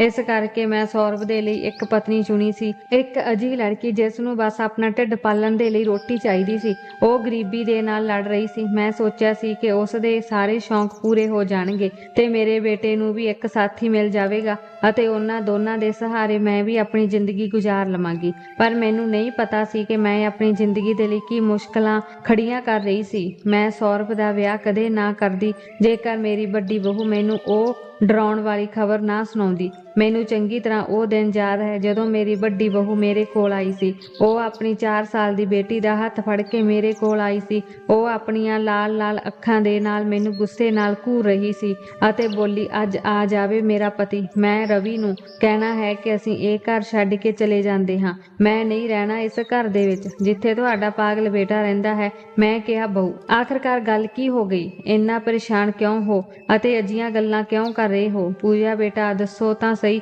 ਅੱਜ ਤੋਂ ਪਹਿਲਾਂ ਤਾਂ ਤੁਸੀਂ ਕਦੇ ਅਜਿਹੀਆਂ ਗੱਲਾਂ ਨਹੀਂ ਕੀਤੀਆਂ। ਉਹ ਕਹਿਣ ਲੱਗੀ, ਮੰਮੀ ਜੀ ਪੁੱਛੋ ਮੇਰੀ 4 ਸਾਲ ਦੀ ਮਾਸੂਮ ਬੱਚੀ ਤੋਂ ਕਿ ਉਸ ਦਾ ਪਾਗਲ ਚਾਚੂ ਉਸ ਨੂੰ ਕੀ ਕਹਿ ਰਿਹਾ ਸੀ। ਉਸ ਬੱਚੀ ਨੇ ਜੋ ਗੱਲ ਮੈਨੂੰ ਦੱਸੀ ਸੀ ਉਸ ਨੂੰ ਸੁਣ ਕੇ ਮੇਰੇ ਸਿਰ ਤੇ ਸਮਾਨ ਟੁੱਟ ਪਿਆ ਸੀ। ਕਦੇ ਮੈਂ ਹੈਰਾਨੀ ਦੇ ਨਾਲ ਆਪਣੀ ਉਸ ਛੋਟੀ ਬੱਚੀ ਪ੍ਰਿਆ ਨੂੰ ਦੇਖਦੀ ਅਤੇ ਕਦੇ ਆਪਣੀ ਬਹੂ ਪੂਜਾ ਨੂੰ ਦੇਖਦੀ। ਮੇਰਾ ਤਾਂ ਕਦੇ ਧਿਆਨ ਹੀ ਇਸ ਪਾਸੇ ਨਹੀਂ ਗਿਆ ਸੀ। ਭਲਾ ਹੀ ਸੌਰਵ ਦਿਮਾਗ ਤੋਂ ਕਮਜ਼ੋਰ ਸੀ, ਪਰ ਉਹ ਇੱਕ ਹੱਟਾ ਕੱਟਾ ਮਰਦ ਸੀ ਅਤੇ ਸ਼ਾਇਦ ਹੁਣ ਉਸ ਦੇ ਅੰਦਰ ਵੀ ਜਜ਼ਬਾਤ ਪੈਦਾ ਹੋਣ ਲੱਗੇ ਸਨ। ਉਸਨੇ ਪ੍ਰਿਆ ਨੂੰ ਇਹੀ ਤਾਂ ਕਿਹਾ ਸੀ ਕਿ ਤੁਸੀਂ ਮੇਰੀ ਦੁਲਹਨ ਬਣ ਕੇ ਮੇਰੇ ਕਮਰੇ ਦੇ ਵਿੱਚ ਰਹੋ ਅਤੇ ਪ੍ਰਿਆ ਨੇ ਇਹ ਗੱਲ ਆਪਣੀ ਮਾਂ ਨੂੰ ਦੱਸ ਦਿੱਤੀ ਸੀ ਅਤੇ ਇਸ ਕਰਕੇ ਹੀ ਪੂਜਾ ਗੁੱਸੇ ਦੇ ਨਾਲ ਅੱਗ ਬਬੂਲਾ ਹੁੰਦੀ ਹੋਈ ਮੇਰੇ ਕੋਲ ਆਈ ਸੀ। ਮੈਂ ਉਸ ਨੂੰ ਕਿਹਾ, ਪੂਜਾ ਤੁਸੀਂ ਪਰਮਾਤਮਾ ਤੋਂ ਡਰੋ, ਇਹ ਘਰ ਛੱਡ ਕੇ ਨਾ ਜਾਓ। ਮੈਂ ਸੌਰਵ ਦੇ ਲਈ ਕੋਈ ਨਾ ਕੋਈ ਇੰਤਜ਼ਾਮ ਕਰ ਲਵਾਂਗੀ। ਇੱਕ ਮਾਂ ਤੋਂ ਉਸ ਦੀ ਔਲਾਦ ਦੂਰ ਨਾ ਕਰੋ। ਮੇਰਾ ਛੋਟਾ ਬੇਟਾ ਸੌਰਵ ਤਾਂ ਪਹਿਲਾਂ ਹੀ ਠੀਕ ਨਹੀਂ ਹੈ। ਹੁਣ ਜੇਕਰ ਤੁਸੀਂ ਰਵੀ ਨੂੰ ਵੀ ਮੇਰੇ ਤੋਂ ਦੂਰ ਲੈ ਕੇ ਚਲੀ ਗਈ ਤਾਂ ਮੈਂ ਇਕੱਲੀ ਰਹਿ ਜਾਵਾਂਗੀ। ਦੇਖੋ ਪੂਜਾ, ਠੰਡੇ ਦਿਮਾਗ ਨਾਲ ਸੋਚੋ, ਜੇਕਰ ਤੁਹਾਡੇ ਘਰ ਦੇ ਵਿੱਚ ਵੀ ਅਜਿਹਾ ਬੱਚਾ ਪੈਦਾ ਹੋ ਜਾਵੇ ਤਾਂ ਕੀ ਤੁਸੀਂ ਇਸ ਗੱਲ ਨੂੰ ਬਰਦਾਸ਼ਤ ਕਰ ਸਕੋਗੇ? ਉਸ ਦਾ ਦਰਦ ਕੀ ਹੁੰਦਾ ਹੈ, ਉਸ ਦਾ ਦਰਦ ਤੁਸੀਂ ਸਮਝ ਸਕੋਗੇ? ਇਹੀ ਦਰਦ ਮੈਂ ਸਵੇਰ ਸ਼ਾਮ ਬਰਦਾਸ਼ਤ ਕਰਦੀ ਹਾਂ। ਮੇਰੀ ਗੱਲ ਸੁਣ ਕੇ ਪੂਜਾ ਡਰ ਗਈ ਸੀ। ਉਸਨੇ ਕਿਹਾ, ਠੀਕ ਹੈ ਮੰਮੀ ਜੀ, ਮੈਂ ਤੁਹਾਨੂੰ ਆਖਰੀ ਮੌਕਾ ਦਿੰਦੀ ਹਾਂ, ਪਰ ਹੁਣ ਜੋ ਵੀ ਕਰਨਾ ਹੈ ਜਲਦੀ ਕਰੋ, ਨਹੀਂ ਤਾਂ ਮੈਂ ਇਹ ਘਰ ਛੱਡ ਕੇ ਚਲੀ ਜਾਵਾਂਗੀ। ਮੈਨੂੰ ਥੋੜਾ ਜਿਹਾ ਸਮਾਂ ਮਿਲ ਗਿਆ ਸੀ ਅਤੇ ਫਿਰ ਮੈਂ ਠੰਡੇ ਦਿਮਾਗ ਨਾਲ ਇਹ ਸੋਚਣਾ ਸ਼ੁਰੂ ਕਰ ਦਿੱਤਾ ਕਿ ਸੌਰਵ ਵਾਲੇ ਮਾਮਲੇ ਦੇ ਨਾਲ ਕਿਵੇਂ ਨਿਪਟਿਆ ਜਾਵੇ। ਮੈਂ ਸਾਰੀ ਰਾਤ ਇਹ ਗੱਲ ਸੋਚਦੀ ਰਹੀ ਸੀ ਅਤੇ ਸਾਰੇ ਮਾਮਲੇ ਦਾ ਹੱਲ ਸਿਰਫ ਇਹ ਨਿਕਲਿਆ ਕਿ ਮੈਨੂੰ ਸੌਰਵ ਦਾ ਵਿਆਹ ਕਰ ਦੇਣਾ ਚਾਹੀਦਾ ਹੈ, ਪਰ ਮੈਂ ਉਸਦੇ ਲਈ ਪਤਨੀ ਲੈ ਕੇ ਕਿੱਥੋਂ ਆਉਂਦੀ ਅਤੇ ਪਾਗਲ ਲੜਕੇ ਨੂੰ ਕੌਣ ਆਪਣੀ ਬੇਟੀ ਦਿੰਦਾ। ਸਵੇਰੇ ਜਦੋਂ ਮੈਂ ਆਪਣੇ ਕਮਰੇ ਵਿੱਚੋਂ ਨਿਕਲੀ ਤਾਂ ਪੂਜਾ ਮੂੰਹ ਫੁਲਾ ਕੇ ਬੈਠੀ ਸੀ। ਮੈਂ ਅੱਗੇ ਵਧੀ ਅਤੇ ਬੋਲੀ, ਕੀ ਗੱਲ ਹੈ ਬੇਟਾ ਪੂਜਾ, ਹੁਣ ਕੀ ਹੋਇਆ? ਉਹ ਬੋਲੀ, ਤੁਸੀਂ ਸੌਰਵ ਦੇ ਬਾਰੇ ਕੀ ਸੋਚਿਆ ਹੈ? ਮੈਂ ਉਸਦੇ ਕੋਲ ਜਾ ਕੇ ਬੈਠ ਗਈ ਅਤੇ ਕਿਹਾ, ਤੁਸੀਂ ਕੀ ਚਾਹੁੰਦੇ ਹੋ ਕਿ ਆਖਰਕਾਰ ਕੀ ਕਰਨਾ ਚਾਹੀਦਾ ਹੈ? ਪੂਜਾ ਕਹਿਣ ਲੱਗੀ ਕਿ ਚੰਗਾ ਤਾਂ ਇਹੀ ਹੈ ਕਿ ਉਸਨੂੰ ਕਿਸੇ ਪਾਗਲਖਾਨੇ ਦੇ ਵਿੱਚ ਭੇਜ ਦਿੱਤਾ ਜਾਵੇ। ਘਰ ਦੇ ਵਿੱਚ ਇੱਕ ਛੋਟੀ ਬੱਚੀ ਹੈ ਅਤੇ ਰਵੀ ਜਲਦੀ ਹੀ ਇੱਕ ਦੂਜਾ ਬੱਚਾ ਵੀ ਪਲਾਨ ਕਰਨ ਵਾਲੇ ਹਨ। ਦੂਜਾ ਬੱਚਾ ਵੀ ਆ ਜਾਵੇਗਾ। ਇਸ ਤਰ੍ਹਾਂ ਦੇ ਵਿੱਚ ਉਸ ਪਾਗਲ ਦੇ ਨਾਲ ਰਹਿਣਾ ਬਿਲਕੁਲ ਵੀ ਠੀਕ ਨਹੀਂ ਹੋਵੇਗਾ। ਆਪਣੇ ਬੇਟੇ ਦੇ ਬਾਰੇ ਇਸ ਤਰ੍ਹਾਂ ਦੀਆਂ ਗੱਲਾਂ ਸੁਣ ਕੇ ਮੇਰੀਆਂ ਅੱਖਾਂ ਦੇ ਵਿੱਚ ਹੰਝੂ ਆ ਗਏ ਸਨ। ਮੈਂ ਕਿਹਾ, ਤੁਸੀਂ ਚਿੰਤਾ ਨਾ ਕਰੋ, ਮੈਂ ਸੌਰਵ ਦੇ ਬਾਰੇ ਸੋਚ ਲਿਆ ਹੈ, ਪਰ ਮੈਂ ਉਸ ਨੂੰ ਕਦੇ ਵੀ ਪਾਗਲਖਾਨੇ ਨਹੀਂ ਭੇਜਾਂਗੀ। ਜੇਕਰ ਉਸ ਦੇ ਠੀਕ ਹੋਣ ਦੇ ਚਾਂਸ ਹੁੰਦੇ ਤਾਂ ਮੈਂ ਇਹ ਕੌੜਾ ਘੁੱਟ ਭਰ ਵੀ ਲੈਂਦੀ, ਪਰ ਡਾਕਟਰ ਨੇ ਕਿਹਾ ਹੈ ਕਿ ਉਸਦੀ ਇਹ ਬਿਮਾਰੀ ਕਦੇ ਵੀ ਠੀਕ ਨਹੀਂ ਹੋਵੇਗੀ। ਤਾਂ ਫਿਰ ਮੈਂ ਆਪਣੀ ਕੁੱਖੋਂ ਜੰਮੇ ਹੋਏ ਬੱਚੇ ਨੂੰ ਆਪਣੇ ਤੋਂ ਦੂਰ ਕਿਵੇਂ ਕਰ ਦਿਆਂ? ਮੈਂ ਸੌਰਵ ਦਾ ਵਿਆਹ ਕਰਾਂਗੀ। ਮੇਰੀ ਗੱਲ ਸੁਣ ਕੇ ਮੇਰੀ ਬਹੂ ਪੂਜਾ ਕੁਝ ਸਮੇਂ ਦੇ ਲਈ ਮੈਨੂੰ ਹੈਰਾਨੀ ਦੇ ਨਾਲ ਦੇਖਣ ਲੱਗੀ, ਫਿਰ ਤਾੜੀ ਵਜਾ ਕੇ ਜ਼ੋਰ-ਜ਼ੋਰ ਦੀ ਹੱਸਣ ਲੱਗੀ। ਹੱਸਦੇ ਹੱਸਦੇ ਬੇਹਾਲ ਹੋ ਗਈ। ਫਿਰ ਬੋਲੀ, ਲੋ ਕਰ ਲੋ ਗੱਲ, ਕੌਣ ਵਿਆਹ ਕਰੇਗਾ ਇਸ ਪਾਗਲ ਦੇ ਨਾਲ? ਮੈਂ ਪੂਜਾ ਨੂੰ ਬਹੁਤ ਅਫਸੋਸ ਭਰੀਆਂ ਨਜ਼ਰਾਂ ਦੇ ਨਾਲ ਦੇਖਿਆ ਸੀ। ਉਸ ਦੇ ਮਨ ਦੇ ਵਿੱਚ ਕੀ ਖਿਚੜੀ ਪੱਕ ਰਹੀ ਸੀ, ਮੈਂ ਸਭ ਕੁਝ ਜਾਣਦੀ ਸੀ। ਇੱਕ ਪਾਸੇ ਸੌਰਵ ਦੀ ਬਿਮਾਰੀ ਅਤੇ ਦੂਜੇ ਪਾਸੇ ਮੇਰੀ ਉਮਰ ਵੱਧ ਰਹੀ ਸੀ। ਜਾਇਦਾਦ ਵੇਚ ਕੇ ਭੱਜਣ ਦਾ ਕਿਤੇ ਸਵਾਲ ਹੀ ਨਹੀਂ ਉੱਠਦਾ ਸੀ ਅਤੇ ਫਿਰ ਜੋ ਪੂਜਾ ਚਾਹੁੰਦੀ ਸੀ ਮੈਂ ਉਹ ਵੀ ਨਹੀਂ ਹੋਣ ਦੇਣਾ ਚਾਹੁੰਦੀ ਸੀ। ਦੋਨੋਂ ਭਰਾ ਬਰਾਬਰ ਦੇ ਹਿੱਸੇਦਾਰ ਸਨ। ਪੂਜਾ ਚਾਹੁੰਦੀ ਸੀ ਕਿ ਸੌਰਵ ਪਾਗਲਖਾਨੇ ਚਲਾ ਜਾਵੇ ਤਾਂ ਕਿ ਪੂਰੀ ਜਾਇਦਾਦ ਉਸ ਦੇ ਪਤੀ ਦੇ ਹੱਥ ਲੱਗ ਜਾਵੇ। ਮੈਂ ਸਮਝ ਗਈ ਸੀ ਕਿ ਪੂਜਾ ਆਪਣੇ ਪਲਾਨ ਦੇ ਵਿੱਚ ਸਫਲ ਹੋ ਸਕਦੀ ਹੈ। ਇਸ ਕਰਕੇ ਮੈਂ ਇਰਾਦਾ ਕਰ ਲਿਆ ਸੀ ਕਿ ਮੈਂ ਕੁਝ ਵੀ ਕਰਕੇ ਕਿਵੇਂ ਵੀ ਕਰਕੇ ਸੌਰਵ ਦਾ ਵਿਆਹ ਕਰਵਾਵਾਂਗੀ। ਚਲੋ ਕਿਸੇ ਗਰੀਬ ਲੜਕੀ ਦਾ ਭਲਾ ਹੋ ਜਾਵੇਗਾ ਜਿਸ ਨੂੰ ਜਾਇਦਾਦ ਦੇ ਨਾਲ ਐਸ਼ ਕਰਨ ਦਾ ਸ਼ੌਂਕ ਹੋਵੇ ਅਤੇ ਉਹ ਸੌਰਵ ਦਾ ਖਿਆਲ ਵੀ ਰੱਖੇਗੀ। ਮੇਰੀ ਨੀਅਤ ਬਿਲਕੁਲ ਸਾਫ਼ ਸੀ। ਮੈਂ ਆਪਣੇ ਕੰਮ ਵਾਲੀ ਨੂੰ ਕਿਹਾ ਕਿ ਮੈਨੂੰ ਕਿਸੇ ਗਰੀਬ ਘਰ ਦੀ ਲੜਕੀ ਚਾਹੀਦੀ ਹੈ, ਸੌਰਵ ਦਾ ਵਿਆਹ ਕਰਨਾ ਹੈ। ਉਹ ਵੀ ਹੈਰਾਨ ਹੋ ਗਈ ਅਤੇ ਕਹਿਣ ਲੱਗੀ, ਮਾਲਕਿਨ ਕਿ ਤੁਹਾਨੂੰ ਤਾਂ ਪਤਾ ਹੈ ਕਿ ਸੌਰਵ ਬਿਮਾਰ ਹੈ, ਉਸ ਦਾ ਦਿਮਾਗੀ ਸੰਤੁਲਨ ਠੀਕ ਨਹੀਂ ਹੈ, ਤਾਂ ਉਸ ਦੇ ਨਾਲ ਵਿਆਹ ਕੌਣ ਕਰੇਗਾ? ਮੈਂ ਕਿਹਾ, ਮੈਨੂੰ ਪਤਾ ਹੈ ਕਿ ਗਰੀਬੀ ਕੀ ਚੀਜ਼ ਹੁੰਦੀ ਹੈ। ਜਦੋਂ ਭੁੱਖ ਲੱਗਦੀ ਹੈ ਤਾਂ ਮਾਂ-ਬਾਪ ਆਪਣੇ ਬੱਚਿਆਂ ਨੂੰ ਵਿੱਚ ਵੇਚਣ ਤੱਕ ਤਿਆਰ ਹੋ ਜਾਂਦੇ ਹਨ। ਤੁਸੀਂ ਬਸ ਇਹ ਗੱਲ ਫੈਲਾਓ ਕਿ ਮਾਲਕਣ ਆਪਣੇ ਛੋਟੇ ਪਾਗਲ ਬੇਟੇ ਦਾ ਵਿਆਹ ਕਰਨਾ ਚਾਹੁੰਦੀ ਹੈ ਅਤੇ ਜਲਦੀ ਤੋਂ ਜਲਦੀ ਵਿਆਹ ਕਰਨਾ ਹੈ। ਮੇਰੀ ਨੌਕਰਾਣੀ ਨੇ ਹੈਰਾਨੀ ਭਰੀਆਂ ਨਜ਼ਰਾਂ ਦੇ ਨਾਲ ਮੈਨੂੰ ਦੇਖਿਆ ਸੀ, ਪਰ ਫਿਰ ਚੁੱਪਚਾਪ ਮੇਰੀ ਗੱਲ ਮੰਨ ਲਈ ਸੀ। 4 ਦਿਨ ਬੀਤੇ ਸਨ। ਫਿਰ ਉਹ ਮੇਰੇ ਕੋਲ ਆਈ ਅਤੇ ਕਹਿਣ ਲੱਗੀ, ਮਾਲਕਣ ਤੁਸੀਂ ਤਾਂ ਬਹੁਤ ਦੂਰ ਦੀ ਸੋਚ ਰੱਖਦੇ ਹੋ। ਮੈਂ ਕਿਹਾ, ਉਹ ਕਿਵੇਂ? ਤਾਂ ਉਸਨੇ ਕਿਹਾ ਕਿ ਮੇਰੀ ਇੱਕ ਗੁਆਂਢਣ ਹੈ ਜੋ ਆਪਣੀ ਇੱਕ ਅਨਾਥ ਬੇਟੀ ਦਾ ਵਿਆਹ ਕਰਨਾ ਚਾਹੁੰਦੀ ਹੈ। ਮੈਂ ਉਸਨੂੰ ਦੱਸਿਆ ਕਿ ਮਾਲਕਿਨ ਦਾ ਬੇਟਾ ਦਿਮਾਗੀ ਤੌਰ ਤੇ ਪਾਗਲ ਹੈ, ਪਰ ਉਹ ਕਹਿਣ ਲੱਗੀ ਕਿ ਮੈਨੂੰ ਇਸ ਦੇ ਨਾਲ ਕੋਈ ਫਰਕ ਨਹੀਂ ਪੈਂਦਾ। ਘੱਟੋ ਘੱਟ ਮੇਰੀ ਬੇਟੀ ਨੂੰ 2 ਸਮੇਂ ਦੀ ਰੋਟੀ ਤਾਂ ਮਿਲ ਜਾਵੇਗੀ। ਇੱਥੇ ਤਾਂ ਮੇਰੀ ਬੇਟੀ ਆਪਣੇ ਭਰਾ ਤੇ ਭਾਬੀ ਦੇ ਰਹਿਮ ਤੇ ਪਲ ਰਹੀ ਹੈ, ਉਹਨਾਂ ਦੀ ਗੁਲਾਮੀ ਕਰਦੀ ਹੈ, ਤਾਂ ਕਿਤੇ ਜਾ ਕੇ ਉਸਨੂੰ ਥੋੜੀ ਬਹੁਤੀ ਰੋਟੀ ਖਾਣ ਨੂੰ ਮਿਲਦੀ ਹੈ। ਮੇਰੇ ਤੋਂ ਆਪਣੀ ਬੇਟੀ ਦਾ ਦੁੱਖ ਦੇਖਿਆ ਨਹੀਂ ਜਾਂਦਾ। ਘੱਟੋ ਘੱਟ ਉਹ ਇਸ ਘਰ ਦੇ ਵਿੱਚੋਂ ਪੈਸੇ ਵਾਲੇ ਘਰ ਦੇ ਵਿੱਚ ਤਾਂ ਚਲੀ ਜਾਵੇਗੀ ਅਤੇ ਢਿੱਡ ਭਰ ਕੇ ਉਸ ਨੂੰ ਰੋਟੀ ਖਾਣ ਦੇ ਲਈ ਮਿਲੇਗੀ। ਮੈਨੂੰ ਕੁਝ ਹੋਰ ਨਹੀਂ ਚਾਹੀਦਾ, ਬਾਕੀ ਜੋ ਉਸ ਦੀ ਕਿਸਮਤ ਦੇ ਵਿੱਚ ਹੋਵੇਗਾ ਉਹ ਉਸ ਨੂੰ ਮਿਲ ਜਾਵੇਗਾ। ਆਪਣੇ ਕੰਮ ਵਾਲੀ ਦੇ ਮੂੰਹੋਂ ਇਹ ਸਾਰੀਆਂ ਗੱਲਾਂ ਸੁਣ ਕੇ ਮੈਂ ਬਹੁਤ ਖੁਸ਼ ਹੋ ਗਈ ਸੀ। ਫਿਰ ਮੈਂ ਆਪਣੀ ਕੰਮ ਵਾਲੀ ਦੇ ਨਾਲ ਲੜਕੀ ਦੇ ਘਰ ਚਲੀ ਗਈ। ਲੜਕੀ ਦੀ ਮਾਂ ਮੈਨੂੰ ਬਹੁਤ ਖੁਸ਼ੀ ਦੇ ਨਾਲ ਮਿਲੀ ਸੀ। ਗਰੀਬੀ ਉਹਨਾਂ ਦੇ ਘਰ ਦੇ ਵਿੱਚੋਂ ਹੀ ਦਿਖ ਰਹੀ ਸੀ। ਛੋਟਾ ਜਿਹਾ ਮਕਾਨ, ਛੋਟੇ ਛੋਟੇ 3 ਕਮਰੇ ਬਣੇ ਹੋਏ ਸਨ। ਮੈਂ ਉਸ ਔਰਤ ਦੀ ਗੱਲ ਸੁਣੀ। ਉਹ ਆਪਣੀ ਬੇਟੀ ਨੂੰ ਲੈ ਕੇ ਬਹੁਤ ਦੁਖੀ ਸੀ। ਫਿਰ ਮੈਂ ਆਪਣੇ ਮਨ ਦੇ ਵਿੱਚ ਸੋਚਿਆ ਕਿ ਮੇਰੀ ਨੀਅਤ ਸਾਫ਼ ਹੈ, ਦੌਲਤ ਦੇ ਨਾਲ ਨਾਲ ਸਭ ਕੁਝ ਮਿਲੇਗਾ ਉਸ ਦੀ ਬੇਟੀ ਨੂੰ, ਅਤੇ ਮੇਰਾ ਸੌਰਵ ਵੀ ਇਕੱਲਾ ਨਹੀਂ ਰਹੇਗਾ। ਉਸ ਔਰਤ ਦੀਆਂ ਅੱਖਾਂ ਦੇ ਵਿੱਚ ਹੰਝੂ ਸਨ। ਉਸ ਨੇ ਕਿਹਾ, ਮੈਂ ਤੁਹਾਡੀ ਤਕਲੀਫ ਨੂੰ ਸਮਝ ਸਕਦੀ ਹਾਂ। ਔਲਾਦ ਦਾ ਦਰਦ ਸਭ ਤੋਂ ਵੱਡਾ ਦਰਦ ਹੁੰਦਾ ਹੈ। ਜਦੋਂ ਸੁਨੈਨਾ ਨੂੰ ਮੇਰੇ ਸਾਹਮਣੇ ਲਿਆਂਦਾ ਗਿਆ ਤਾਂ ਮੈਂ ਉਸਨੂੰ ਦੇਖ ਕੇ ਹੈਰਾਨ ਰਹਿ ਗਈ ਸੀ। ਉਹ ਤਾਂ ਬਹੁਤ ਜ਼ਿਆਦਾ ਖੂਬਸੂਰਤ ਸੀ। ਉਸਦੀ ਉਮਰ ਵੀ ਕੋਈ 18-19 ਸਾਲ ਦੀ ਹੋਵੇਗੀ ਅਤੇ ਉਸਦੇ ਚਿਹਰੇ ਤੇ ਭੋਲਾਪਣ ਸਾਫ਼ ਦਿਖ ਰਿਹਾ ਸੀ। ਉਹ ਚੁੱਪਚਾਪ ਮੇਰੇ ਕੋਲ ਆ ਕੇ ਬੈਠ ਗਈ। ਉਸ ਦੀਆਂ ਨਜ਼ਰਾਂ ਝੁਕੀਆਂ ਹੋਈਆਂ ਸਨ। ਫਿਰ ਉਹ ਕੁਝ ਸਮੇਂ ਬਾਅਦ ਉੱਠ ਕੇ ਚਲੀ ਗਈ ਸੀ। ਫਿਰ ਉਸਦੇ ਦੋਨੇ ਭਰਾ ਮੇਰੇ ਸਾਹਮਣੇ ਆ ਕੇ ਬੈਠ ਗਏ। ਉਸਦੇ ਵੱਡੇ ਭਰਾ ਨੇ ਕਿਹਾ ਕਿ ਤੁਸੀਂ ਮੇਰੀ ਭੈਣ ਦਾ ਰਿਸ਼ਤਾ ਮੰਗਣ ਆਏ ਹੋ। ਮੈਂ ਸਭ ਕੁਝ ਸੱਚ ਦੱਸ ਦਿੱਤਾ। ਇਹ ਮੇਰਾ ਬੇਟਾ ਸੌਰਵ ਦਿਮਾਗੀ ਤੌਰ ਤੇ ਠੀਕ ਨਹੀਂ ਹੈ। ਉਹ ਥੋੜੇ ਸਮੇਂ ਲਈ ਚੁੱਪ ਰਹੇ ਅਤੇ ਫਿਰ ਬੋਲੇ, ਸਾਡੀ ਭੈਣ ਖੂਬਸੂਰਤ ਹੈ ਅਤੇ ਬਹੁਤ ਘੱਟ ਉਮਰ ਦੀ ਵੀ ਹੈ। ਅਸੀਂ ਉਸ ਨੂੰ ਤੁਹਾਡੇ ਪਾਗਲ ਬੇਟੇ ਦੇ ਨਾਲ ਕਿਵੇਂ ਵਿਆਹ ਸਕਦੇ ਹਾਂ? ਉਹਨਾਂ ਲੋਕਾਂ ਦੀ ਗੱਲ ਸੁਣ ਕੇ ਮੈਂ ਹੈਰਾਨ ਹੋ ਗਈ ਸੀ। ਫਿਰ ਉਸਦੇ ਵੱਡੇ ਭਰਾ ਨੇ ਕਿਹਾ ਕਿ ਮੈਂ ਹੁਣੇ ਬਾਹਰੋਂ ਲੰਘ ਰਿਹਾ ਸੀ। ਫਿਰ ਮੈਂ ਤੁਹਾਡੀ ਵੱਡੀ ਗੱਡੀ ਦੇਖੀ। ਇਸ ਦੇ ਨਾਲ ਮੈਨੂੰ ਤੁਹਾਡੀ ਹੈਸੀਅਤ ਦਾ ਅੰਦਾਜ਼ਾ ਹੋ ਗਿਆ ਹੈ। ਤਾਂ ਫਿਰ ਤੁਸੀਂ ਕੀ ਸਾਡੀ ਭੈਣ ਨੂੰ ਇਸ ਤਰ੍ਹਾਂ ਹੀ ਲੈ ਕੇ ਜਾਓਗੇ? ਤਾਂ ਮੈਂ ਪੁੱਛਿਆ ਕਿ ਤੁਹਾਨੂੰ ਕੀ ਚਾਹੀਦਾ ਹੈ? ਤਾਂ ਫਿਰ ਛੋਟਾ ਭਰਾ ਬੋਲਿਆ ਕਿ ਤੁਸੀਂ ਹਰ ਮਹੀਨੇ ਸਾਨੂੰ ਥੋੜੇ ਪੈਸੇ ਦੇ ਦਿਆ ਕਰਿਓ, ਕਿਉਂਕਿ ਸਾਡੀ ਮਾਂ ਬਿਮਾਰ ਰਹਿੰਦੀ ਹੈ। ਤੇ ਫਿਰ ਉਹ ਦੋਨੋਂ ਭਰਾ ਬੋਲੇ ਕਿ ਅਸੀਂ ਦੋਵੇਂ ਵੀ ਜ਼ਿਆਦਾ ਨਹੀਂ ਕਮਾਉਂਦੇ, ਸਾਡੀ ਮਾਂ ਦੀ ਦਵਾਈ ਵਗੈਰਾ ਦਾ ਖਰਚਾ ਵੀ ਹੁੰਦਾ ਰਹੇਗਾ। ਮੈਂ ਉਸਨੂੰ ਕਿਹਾ ਕਿ ਹਾਂ ਦੱਸੋ, ਤੁਹਾਨੂੰ ਕਿੰਨੀ ਰਕਮ ਚਾਹੀਦੀ ਹੈ? ਸੁਨੈਨਾ ਦਾ ਵੱਡਾ ਭਰਾ ਬੋਲਿਆ ਕਿ ਹਰ ਮਹੀਨੇ 30,000 ਦੇ ਦਿਆ ਕਰਿਓ। ਵਿਆਹ ਤੋਂ ਪਹਿਲਾਂ ਇੱਕ ਗੱਡੀ, 5 ਲੱਖ ਰੁਪਏ ਅਤੇ ਇੱਕ ਘਰ ਵੀ ਮਿਲ ਜਾਵੇ ਤਾਂ ਚੰਗਾ ਰਹੇਗਾ। ਘਰ ਤਾਂ ਸੁਨੈਨਾ ਦੇ ਨਾਮ ਹੀ ਰਹੇਗਾ, ਪਰ ਉਸ ਦੇ ਵਿੱਚ ਰਹਾਂਗੇ ਅਸੀਂ। ਉਹਨਾਂ ਲੋਕਾਂ ਦੀਆਂ ਗੱਲਾਂ ਨੂੰ ਸੁਣ ਕੇ ਮੈਂ ਠੰਡੇ ਮਨ ਦੇ ਨਾਲ ਕਿਹਾ, ਠੀਕ ਹੈ, ਮੈਨੂੰ ਤੁਹਾਡੀ ਹਰ ਇੱਕ ਸ਼ਰਤ ਮਨਜ਼ੂਰ ਹੈ। ਜੇਕਰ ਇਸ ਤੋਂ ਇਲਾਵਾ ਵੀ ਤੁਹਾਨੂੰ ਕੁਝ ਚਾਹੀਦਾ ਹੈ ਤਾਂ ਤੁਸੀਂ ਮੈਨੂੰ ਬੇਝਿਜਕ ਦੱਸਿਓ। ਦੋਨੇ ਭਰਾ ਮੇਰੀ ਗੱਲ ਸੁਣ ਕੇ ਹੈਰਾਨ ਹੋ ਗਏ ਸਨ। ਸ਼ਾਇਦ ਉਹਨਾਂ ਨੂੰ ਉਮੀਦ ਨਹੀਂ ਸੀ ਕਿ ਮੈਂ ਇੰਨੀ ਆਸਾਨੀ ਦੇ ਨਾਲ ਸਾਰੀਆਂ ਗੱਲਾਂ ਮੰਨ ਲਵਾਂਗੀ। ਫਿਰ ਉਹ ਇੱਕ ਦੂਜੇ ਦੇ ਵੱਲ ਦੇਖ ਕੇ ਬੋਲੇ ਕਿ ਜੇਕਰ ਤੁਸੀਂ ਸਾਨੂੰ ਆਪਣੇ ਕਾਰੋਬਾਰ ਦੇ ਵਿੱਚ ਚੰਗੀ ਨੌਕਰੀ ਦਿਵਾ ਦਿਓ ਤਾਂ ਤੁਹਾਡੀ ਬਹੁਤ ਮਿਹਰਬਾਨੀ ਹੋਵੇਗੀ। ਮੈਂ ਕਿਹਾ, ਠੀਕ ਹੈ, ਇਹ ਵੀ ਹੋ ਜਾਵੇਗਾ। 8 ਦਿਨਾਂ ਬਾਅਦ ਮੈਂ ਆਪਣੀ ਬਹੂ ਨੂੰ ਲੈਣ ਦੇ ਲਈ ਆ ਜਾਵਾਂਗੀ। ਉਹਨਾਂ ਦੇ ਚਿਹਰੇ ਤੇ ਖੁਸ਼ੀ ਸਾਫ਼ ਦਿਖ ਰਹੀ ਸੀ, ਮੰਨੋ ਜਿਵੇਂ ਉਹਨਾਂ ਦੀ ਲਾਟਰੀ ਲੱਗ ਗਈ ਹੋਵੇ। ਉਹਨਾਂ ਦੇ ਚਿਹਰੇ ਦੀ ਚਮਕ ਦੇਖੀ ਜਾ ਸਕਦੀ ਸੀ। ਜਿਵੇਂ ਹੀ ਉਹ ਲੋਕ ਉੱਠ ਕੇ ਗਏ ਤਾਂ ਮੈਨੂੰ ਉਹਨਾਂ ਦੇ ਜਾਣ ਤੋਂ ਬਾਅਦ ਥੋੜੀ ਰਾਹਤ ਮਹਿਸੂਸ ਹੋਈ ਸੀ ਕਿ ਚਲੋ ਰਿਸ਼ਤਾ ਪੱਕਾ ਹੋ ਗਿਆ ਅਤੇ ਅੱਜ ਮੈਂ ਸੁਨੈਨਾ ਨੂੰ ਆਪਣੀ ਬਹੂ ਬਣਾ ਕੇ ਘਰ ਲੈ ਆਈ ਸੀ। ਮੈਂ ਉਹਨਾਂ ਲੋਕਾਂ ਦਾ ਮੂੰਹ ਬੰਦ ਕਰਨ ਦੇ ਲਈ ਲੱਖਾਂ ਰੁਪਏ ਖਰਚ ਕੀਤੇ ਸਨ, ਉਹਨਾਂ ਨੂੰ ਇੱਕ ਗੱਡੀ ਦਿੱਤੀ ਸੀ ਅਤੇ ਇੱਕ ਘਰ ਵੀ। ਮੈਨੂੰ ਪਤਾ ਸੀ ਕਿ ਉਹ ਲੋਕ ਲਾਲਚੀ ਹਨ ਅਤੇ ਇਸ ਲਾਲਚ ਦੇ ਵਿੱਚ ਉਹ ਕਦੇ ਵੀ ਆਪਣਾ ਮੂੰਹ ਨਹੀਂ ਖੋਲਣਗੇ, ਪਰ ਮੈਂ ਅੰਦਰੋਂ ਡਰੀ ਹੋਈ ਸੀ। ਮਨ ਹੀ ਮਨ ਇਹ ਦੁਆ ਕਰ ਰਹੀ ਸੀ ਕਿ ਇਹ ਰਾਤ ਸਕੂਨ ਦੇ ਨਾਲ ਗੁਜ਼ਰ ਜਾਵੇ।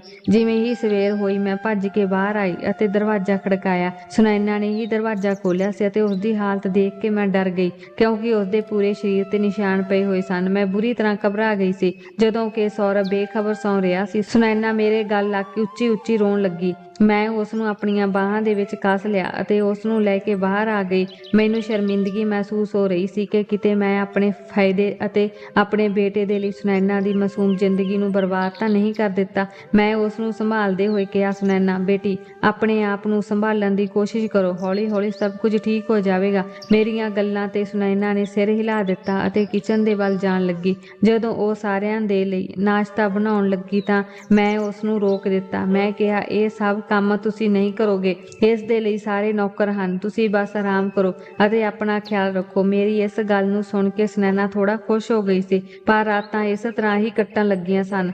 ਸੌਰਭ ਨੂੰ ਬਾਰ-ਬਾਰ ਸਮਝਾਉਂਦੀ ਕਿ ਜੇਕਰ ਤੁਸੀਂ ਇਸ ਤਰ੍ਹਾਂ ਕਰੋਗੇ ਤਾਂ ਇਹ ਤੁਹਾਨੂੰ ਛੱਡ ਕੇ ਚਲੀ ਜਾਵੇਗੀ। ਸੌਰਭ ਚੁੱਪਚਾਪ ਮੈਨੂੰ ਦੇਖਦਾ ਰਹਿੰਦਾ ਅਤੇ ਫਿਰ ਭੋਲੇਪਨ ਦੇ ਵਿੱਚ ਕਹਿੰਦਾ ਕਿ ਮਾਂ, ਮੈਂ ਉਸ ਨੂੰ ਨਹੀਂ ਮਾਰਦਾ। ਜੇਕਰ ਮੈਂ ਉਸ ਨੂੰ ਮਾਰਾਂਗਾ ਤਾਂ ਉਹ ਨਾਰਾਜ਼ ਹੋ ਜਾਵੇਗੀ ਨਾ। ਮੈਂ ਬਸ ਉਸ ਨੂੰ ਥੋੜਾ ਜਿਹਾ ਡਰਾ ਦਿੰਦਾ ਹਾਂ, ਪਰ ਉਹ ਵੀ ਤਾਂ ਮੇਰੇ ਤੇ ਗੁੱਸਾ ਕਰਦੀ ਹੈ ਨਾ। ਫਿਰ ਵੀ ਮੈਂ ਉਸ ਨੂੰ ਕੁਝ ਨਹੀਂ ਕਹਿੰਦਾ। ਉਸ ਦੀ ਗੱਲ ਸੁਣ ਕੇ ਮੇਰਾ ਦਿਲ ਬੈਠ ਜਾਂਦਾ, ਪਰ ਅਗਲੇ ਦਿਨ ਫਿਰ ਉਹੀ ਹੁੰਦਾ। ਸੁਨੈਨਾ ਦੇ ਸਰੀਰ ਤੇ ਨਿਸ਼ਾਨ ਹੁੰਦੇ, ਉਸ ਦੀ ਹਾਲਤ ਵਿਗੜੀ ਹੋਈ ਹੁੰਦੀ। ਮੈਂ ਹੱਦ ਤੋਂ ਜ਼ਿਆਦਾ ਪਰੇਸ਼ਾਨ ਹੋ ਚੁੱਕੀ ਸੀ। ਸੌਰਭ ਤੇ ਵੀ ਮੇਰੀਆਂ ਗੱਲਾਂ ਦਾ ਕੋਈ ਅਸਰ ਨਹੀਂ ਹੋ ਰਿਹਾ ਸੀ। ਹੌਲੀ-ਹੌਲੀ 2 ਮਹੀਨੇ ਹੋ ਗਏ ਸਨ। ਇੱਕ ਦਿਨ ਮੈਂ ਦੇਖਿਆ ਕਿ ਸੁਨੈਨਾ ਦੀ ਸਿਹਤ ਕੁਝ ਖਰਾਬ ਲੱਗ ਰਹੀ ਸੀ। ਉਹ ਕੁਝ ਵੀ ਖਾਂਦੀ ਤਾਂ ਉਲਟੀ ਕਰ ਦਿੰਦੀ, ਤੁਰਦੀ ਤਾਂ ਇਸ ਤਰ੍ਹਾਂ ਲੱਗਦਾ ਜਿਵੇਂ ਉਹ ਹੁਣੇ ਹੀ ਡਿੱਗ ਜਾਵੇਗੀ। ਮੇਰੇ ਮਨ ਦੇ ਵਿੱਚ ਇੱਕ ਖੁਸ਼ੀ ਦੀ ਲਹਿਰ ਦੌੜ ਗਈ ਸੀ। ਮੈਂ ਜਲਦੀ ਨਾਲ ਉਸ ਨੂੰ ਡਾਕਟਰ ਦੇ ਕੋਲ ਲੈ ਕੇ ਜਾਣ ਦਾ ਫੈਸਲਾ ਕੀਤਾ ਅਤੇ ਜੋ ਖਬਰ ਡਾਕਟਰ ਨੇ ਸੁਣਾਈ ਸੀ ਉਸ ਨੂੰ ਸੁਣ ਕੇ ਮੇਰੀ ਦੁਨੀਆ ਰੌਸ਼ਨ ਹੋ ਗਈ ਸੀ। ਮੈਂ ਦਾਦੀ ਬਣਨ ਵਾਲੀ ਸੀ। ਸੁਨੈਨਾ ਨੂੰ ਮੈਂ ਖੁਸ਼ੀ ਦੇ ਨਾਲ ਗੱਲ ਲਗਾ ਲਿਆ। ਸੁਨੈਨਾ, ਸੌਰਭ ਤੁਹਾਡੇ ਨੇੜੇ ਆਇਆ ਸੀ ਕਿ? ਮੈਂ ਝਿਜਕਦੇ ਹੋਏ ਉਸ ਨੂੰ ਪੁੱਛਿਆ ਸੀ ਅਤੇ ਸੁਨੈਨਾ ਨੇ ਸ਼ਰਮ ਦੇ ਨਾਲ ਸਿਰ ਝੁਕਾ ਲਿਆ ਸੀ। ਉਸ ਸਮੇਂ ਹੀ ਮੈਂ ਸੌਰਭ ਅਤੇ ਸੁਨੈਨਾ ਦੋਹਾਂ ਦੇ ਮੱਥੇ ਨੂੰ ਪਿਆਰ ਦੇ ਨਾਲ ਚੁੰਮ ਲਿਆ ਸੀ। ਇਸ ਤੋਂ ਬਾਅਦ ਮੈਂ ਸੁਨੈਨਾ ਦਾ ਬਹੁਤ ਖਿਆਲ ਰੱਖਣ ਲੱਗੀ ਸੀ, ਇੱਥੋਂ ਤੱਕ ਕਿ ਉਸ ਨੂੰ ਮੈਂ ਆਪਣੇ ਕੋਲ ਹੀ ਸਮਾਉਣਾ ਸ਼ੁਰੂ ਕਰ ਦਿੱਤਾ ਸੀ ਤਾਂ ਕਿ ਸੌਰਭ ਬੱਚੇ ਨੂੰ ਕੋਈ ਨੁਕਸਾਨ ਨਾ ਪਹੁੰਚਾ ਦੇਵੇ। ਪਰ ਸੌਰਭ ਹੁਣ ਬਹੁਤ ਪਰੇਸ਼ਾਨ ਰਹਿਣ ਲੱਗਿਆ ਸੀ। ਕਹਿੰਦਾ ਕਿ ਮੈਂ ਦੁਲਹਨ ਨੂੰ ਆਪਣੇ ਕੋਲ ਰੱਖਣਾ ਹੈ, ਤੁਸੀਂ ਉਸ ਨੂੰ ਆਪਣੇ ਕਮਰੇ ਦੇ ਵਿੱਚ ਕਿਉਂ ਰੱਖਦੇ ਹੋ? ਪਰ ਮੈਂ ਉਸ ਨੂੰ ਜਿਵੇਂ ਤਿਵੇਂ ਚੁੱਪ ਕਰਾ ਦਿੰਦੀ ਅਤੇ ਫਿਰ ਸੌਰਭ ਦੀ ਸਿਹਤ ਦੇ ਵਿੱਚ ਬਦਲਾਵ ਆਉਣੇ ਸ਼ੁਰੂ ਹੋ ਗਏ ਸਨ। ਸੌਰਭ ਦੀ ਹਾਲਤ ਹੁਣ ਪਹਿਲਾਂ ਨਾਲੋਂ ਚੰਗੀ ਹੋਣ ਲੱਗੀ ਸੀ। ਪਹਿਲਾਂ ਜੋ ਉਹ ਹਰ ਸਮੇਂ ਗੁੱਸੇ ਦੇ ਵਿੱਚ ਚੀਕਦਾ ਰਹਿੰਦਾ ਸੀ, ਹੁਣ ਹੌਲੀ-ਹੌਲੀ ਉਹ ਸ਼ਾਂਤ ਹੋਣ ਲੱਗਾ ਸੀ। ਮੈਂ ਜੋ ਵੀ ਕਹਿੰਦੀ ਉਹ ਮੰਨ ਲੈਂਦਾ ਅਤੇ ਹੁਣ ਉਹ ਖਾਣਾ ਖਾਂਦੇ ਹੋਏ ਗੰਦਗੀ ਵੀ ਨਹੀਂ ਫੈਲਾਉਂਦਾ ਸੀ। ਬੜੇ ਆਰਾਮ ਦੇ ਨਾਲ ਉਹ ਆਪਣਾ ਖਾਣਾ ਖੁਦ ਹੀ ਖਾ ਲੈਂਦਾ। ਸੌਰਭ ਦੇ ਇਸ ਬਦਲਾਵ ਨੂੰ ਦੇਖ ਕੇ ਮੈਂ ਹੈਰਾਨ ਹੋ ਗਈ ਸੀ ਅਤੇ ਫਿਰ ਜਦੋਂ ਮੈਂ ਇੱਕ ਦਿਨ ਉਸ ਨੂੰ ਡਾਕਟਰ ਦੇ ਕੋਲ ਲੈ ਕੇ ਗਈ ਤਾਂ ਡਾਕਟਰ ਨੇ ਜੋ ਦੱਸਿਆ ਉਹ ਸੁਣ ਕੇ ਮੇਰੀ ਖੁਸ਼ੀ ਦਾ ਕੋਈ ਟਿਕਾਣਾ ਨਹੀਂ ਰਿਹਾ ਸੀ। ਡਾਕਟਰ ਨੇ ਕਿਹਾ ਕਿ ਤੁਹਾਡੇ ਬੇਟੇ ਦੇ ਵਿੱਚ ਹੁਣ ਬਹੁਤ ਸਾਰੇ ਬਦਲਾਵ ਆ ਰਹੇ ਹਨ। ਮੈਨੂੰ ਲੱਗਦਾ ਹੈ ਕਿ ਜੇਕਰ ਇਸ ਤਰ੍ਹਾਂ ਹੀ ਚੱਲਦਾ ਰਿਹਾ ਤਾਂ ਉਹ ਬਹੁਤ ਜਲਦੀ ਠੀਕ ਹੋ ਜਾਵੇਗਾ। ਮੈਂ ਸੌਰਭ ਨੂੰ ਲੈ ਕੇ ਘਰ ਆਈ। ਘਰ ਖਾਲੀ ਲੱਗ ਰਿਹਾ ਸੀ। ਵੱਡੀ ਬਹੂ ਆਪਣੇ ਪੇਕੇ ਘਰ ਗਈ ਹੋਈ ਸੀ। ਉਸ ਦੇ ਭਰਾ ਦਾ ਵਿਆਹ ਸੀ ਅਤੇ ਉਹ ਇੱਕ ਦਿਨ ਪਹਿਲਾਂ ਹੀ ਆਪਣੇ ਪੇਕੇ ਘਰ ਚਲੀ ਗਈ ਸੀ। ਪਰ ਘੱਟੋ ਘੱਟ ਸੁਨੈਨਾ ਤਾਂ ਘਰ ਦੇ ਵਿੱਚ ਹੋਵੇਗੀ। ਪਰ ਜਦੋਂ ਮੈਂ ਕਮਰੇ ਦੇ ਵਿੱਚ ਗਈ ਤਾਂ ਕਮਰੇ ਨੂੰ ਦੇਖ ਕੇ ਮੇਰਾ ਦਿਲ ਧੜਕਣਾ ਭੁੱਲ ਗਿਆ। ਸੁਨੈਨਾ ਵੀ ਘਰ ਦੇ ਵਿੱਚ ਨਹੀਂ ਸੀ ਅਤੇ ਕਮਰੇ ਦੀ ਹਾਲਤ ਨੇ ਮੇਰੇ ਦਿਲ ਨੂੰ ਬੇਚੈਨ ਕਰ ਦਿੱਤਾ ਸੀ। ਘਬਰਾ ਕੇ ਜਦੋਂ ਮੈਂ ਜਲਦੀ ਦੇ ਨਾਲ ਸੁਨੈਨਾ ਦੇ ਕਮਰੇ ਦੇ ਵਿੱਚ ਗਈ ਤਾਂ ਮੈਂ ਦੇਖਿਆ ਕਿ ਉੱਥੋਂ ਦੀ ਹਾਲਤ ਵੀ ਬੁਰੀ ਸੀ। ਘਰ ਦੇ ਵਿੱਚ ਜੋ ਵੀ ਗਹਿਣੇ ਕੈਸ਼ ਸੀ ਉਹ ਸਭ ਗਾਇਬ ਸੀ। ਮੇਰੀ ਨਿਗਾਹ ਟੇਬਲ ਤੇ ਰੱਖੇ ਹੋਏ ਇੱਕ ਖੱਤ ਤੇ ਪਈ ਸੀ। ਮੈਂ ਕੰਬਦੇ ਹੋਏ ਹੱਥਾਂ ਦੇ ਨਾਲ ਉਸ ਖੱਤ ਨੂੰ ਚੱਕਿਆ ਅਤੇ ਪੜ੍ਹਨ ਲੱਗੀ ਅਤੇ ਜਦੋਂ ਮੈਂ ਉਸ ਖੱਤ ਨੂੰ ਪੜ੍ਹਿਆ ਤਾਂ ਮੇਰੇ ਪੈਰਾਂ ਹੇਠੋਂ ਜ਼ਮੀਨ ਨਿਕਲ ਗਈ ਸੀ। ਉਹ ਖੱਤ ਸੁਨੈਨਾ ਦਾ ਸੀ। ਉਸ ਦੇ ਵਿੱਚ ਲਿਖਿਆ ਹੋਇਆ ਸੀ ਕਿ ਮੰਮੀ ਜੀ, ਮੈਂ ਇਹ ਘਰ ਛੱਡ ਕੇ ਜਾ ਰਹੀ ਹਾਂ। ਮੈਂ ਤੁਹਾਡੇ ਪਾਗਲ ਬੇਟੇ ਦੇ ਨਾਲ ਹੁਣ ਹੋਰ ਨਹੀਂ ਰਹਿ ਸਕਦੀ। ਇਹ ਹੋ ਜ਼ਿੰਦਗੀ ਨਹੀਂ ਜੋ ਮੈਂ ਸੁਪਨਿਆਂ ਦੇ ਵਿੱਚ ਦੇਖੀ ਸੀ। ਮੇਰੇ ਭਰਾਵਾਂ ਨੇ ਲਾਲਚ ਦੇ ਵਿੱਚ ਆ ਕੇ ਮੇਰੇ ਸਾਰੇ ਸੁਪਨੇ ਤੋੜ ਦਿੱਤੇ ਸਨ। ਤੁਹਾਨੂੰ ਦਿਖਾਉਣ ਦੇ ਲਈ ਮੈਂ ਸੌਰਭ ਦੇ ਨਾਲ ਇੱਕ ਕਮਰੇ ਦੇ ਵਿੱਚ ਰਹਿੰਦੀ ਸੀ, ਪਰ ਕਦੇ ਵੀ ਮੈਂ ਉਸ ਨੂੰ ਆਪਣੇ ਨੇੜੇ ਨਹੀਂ ਆਉਣ ਦਿੱਤਾ। ਸੌਰਭ ਬਹੁਤ ਭੋਲਾ ਹੈ। ਉਸ ਨੇ ਕਦੇ ਵੀ ਮੈਨੂੰ ਕੋਈ ਦੁੱਖ ਨਹੀਂ ਪਹੁੰਚਾਇਆ, ਪਰ ਮੈਂ ਖੁਦ ਹੀ ਆਪਣੇ ਸਰੀਰ ਤੇ ਅਜੇ ਨਿਸ਼ਾਨ ਬਣਾ ਲੈਂਦੀ ਸੀ ਤਾਂ ਕਿ ਇਸ ਤਰ੍ਹਾਂ ਲੱਗੇ ਕਿ ਉਸ ਨੇ ਮੈਨੂੰ ਮਾਰਿਆ ਹੈ। ਇਹ ਮੈਂ ਸਭ ਕੁਝ ਇਸ ਕਰਕੇ ਕਰਦੀ ਸੀ ਕਿਉਂਕਿ ਮੈਂ ਕਿਸੇ ਹੋਰ ਨੂੰ ਪਿਆਰ ਕਰਦੀ ਸੀ ਅਤੇ ਉਸ ਦੇ ਨਾਲ ਹੀ ਵਿਆਹ ਕਰਨਾ ਚਾਹੁੰਦੀ ਹਾਂ। ਮਾਫ਼ ਕਰਿਓ, ਜਿੰਨੇ ਦਿਨ ਮੈਂ ਇਸ ਘਰ ਦੇ ਵਿੱਚ ਰਹੀ ਹਾਂ ਮੈਂ ਤਕਲੀਫ ਅਤੇ ਦਰਦ ਦੇ ਵਿੱਚ ਹੀ ਗੁਜ਼ਾਰੇ ਹਨ। ਇਸ ਕਰਕੇ ਮੈਂ ਤੁਹਾਡੇ ਘਰ ਦੇ ਵਿੱਚੋਂ ਸਾਰੇ ਗਹਿਣੇ ਅਤੇ ਪੈਸੇ ਲੈ ਕੇ ਜਾ ਰਹੀ ਹਾਂ। ਮੈਨੂੰ ਇਹਨਾਂ ਪੈਸਿਆਂ ਦੀ ਜ਼ਰੂਰਤ ਪਵੇਗੀ। ਅਤੇ ਹਾਂ, ਇੱਕ ਗੱਲ ਹੋਰ, ਮੈਂ ਸੌਰਭ ਦੇ ਬੱਚੇ ਦੀ ਮਾਂ ਨਹੀਂ ਬਣਨ ਵਾਲੀ ਹਾਂ। ਉਹ ਸਭ ਕੁਝ ਇੱਕ ਨਾਟਕ ਸੀ। ਮੈਂ ਡਾਕਟਰ ਨੂੰ ਇਮੋਸ਼ਨਲ ਬਲੈਕਮੇਲ ਕੀਤਾ ਸੀ। ਉਹ ਵੀ ਮੇਰੀਆਂ ਗੱਲਾਂ ਦੇ ਵਿੱਚ ਆ ਗਿਆ ਸੀ। ਇਹ ਗੱਲ ਸੁਣ ਕੇ ਮੈਂ ਸੋਫੇ ਤੇ ਡਿੱਗ ਪਈ ਸੀ ਅਤੇ ਜਦੋਂ ਸੌਰਭ ਨੂੰ ਇਹ ਸਭ ਕੁਝ ਪਤਾ ਲੱਗਿਆ ਤਾਂ ਉਹ ਵੀ ਫੁੱਟ ਕੇ ਰੋਣ ਲੱਗਿਆ। ਉਹ ਮੇਰੀ ਗੋਦੀ ਦੇ ਵਿੱਚ ਸਿਰ ਰੱਖ ਕੇ ਰੋ ਰਿਹਾ ਸੀ। ਮਾਂ, ਮੇਰੀ ਦੁਲਹਨ ਨੂੰ ਕਿਤੋਂ ਲੈ ਕੇ ਆਓ। ਮੈਂ ਉਸ ਦੇ ਬਿਨਾਂ ਨਹੀਂ ਰਹਿ ਸਕਦਾ। ਮੇਰੀ ਦੁਲਹਨ ਮੈਨੂੰ ਮੋੜ ਦਿਓ। ਸੌਰਭ ਦੀਆਂ ਅੱਖਾਂ ਦੇ ਵਿੱਚ ਹੰਝੂ ਸਨ ਅਤੇ ਉਹ ਮੇਰਾ ਦਿਲ ਚੀਰ ਰਹੇ ਸਨ। ਮੈਂ ਸੌਰਭ ਨੂੰ ਸਮਝਾਉਣ ਦੀ ਕੋਸ਼ਿਸ਼ ਕੀਤੀ, ਸੌਰਭ, ਤੁਹਾਡੀ ਦੁਲਹਨ ਚੰਗੀ ਨਹੀਂ ਸੀ, ਉਹ ਧੋਖੇਬਾਜ਼ ਹੈ। ਪਰ ਸੌਰਭ ਨੇ ਹੰਝੂ ਭਰੀਆਂ ਅੱਖਾਂ ਦੇ ਨਾਲ ਕਿਹਾ ਕਿ ਨਹੀਂ ਮੰਮੀ, ਉਹ ਧੋਖੇਬਾਜ਼ ਕਿਵੇਂ ਹੋ ਸਕਦੀ ਲੱਗਦੀ ਹੈ, ਜੇਕਰ ਉਹ ਗੰਦੀ ਹੈ ਤਾਂ ਵੀ ਮੈਨੂੰ ਤਾਂ ਚੰਗੀ ਲੱਗਦੀ ਹੈ। ਉਸ ਦੇ ਭੋਲੇਪਨ ਨੇ ਮੇਰਾ ਦਿਲ ਤੋੜ ਦਿੱਤਾ ਸੀ। ਮੈਂ ਸੌਰਵ ਦਾ ਹੱਥ ਫੜ ਲਿਆ ਅਤੇ ਉਸਨੂੰ ਪੁੱਛਿਆ, ਸੁਨੈਨਾ ਰਾਤ ਨੂੰ ਤੁਹਾਨੂੰ ਕੁਝ ਕਹਿੰਦੀ ਸੀ? ਸੌਰਵ ਨੇ ਜਵਾਬ ਦਿੱਤਾ ਕਿ ਉਹ ਮੈਨੂੰ ਝਿੜਕਦੀ ਸੀ, ਆਪਣੇ ਕੋਲ ਨਹੀਂ ਆਉਣ ਦਿੰਦੀ ਸੀ। ਇੱਕ ਵਾਰ ਤਾਂ ਉਸਨੇ ਮੇਰੇ ਜ਼ੋਰ ਦੀ ਮਾਰਿਆ ਵੀ ਸੀ, ਤਾਂ ਫਿਰ ਵੀ ਉਹ ਮੈਨੂੰ ਚੰਗੀ ਲੱਗਦੀ ਹੈ, ਮੈਂ ਉਸਦੇ ਨਾਲ ਹੀ ਰਹਾਂਗਾ। ਸੌਰਵ ਦੀ ਗੱਲ ਸੁਣ ਕੇ ਮੇਰਾ ਦਿਲ ਅੰਦਰੋਂ ਟੁੱਟ ਗਿਆ ਸੀ। ਸੁਨੈਨਾ ਨੇ ਮੇਰੇ ਭੋਲੇ ਬੇਟੇ ਦੇ ਨਾਲ ਐਡਾ ਵੱਡਾ ਧੋਖਾ ਕੀਤਾ ਸੀ,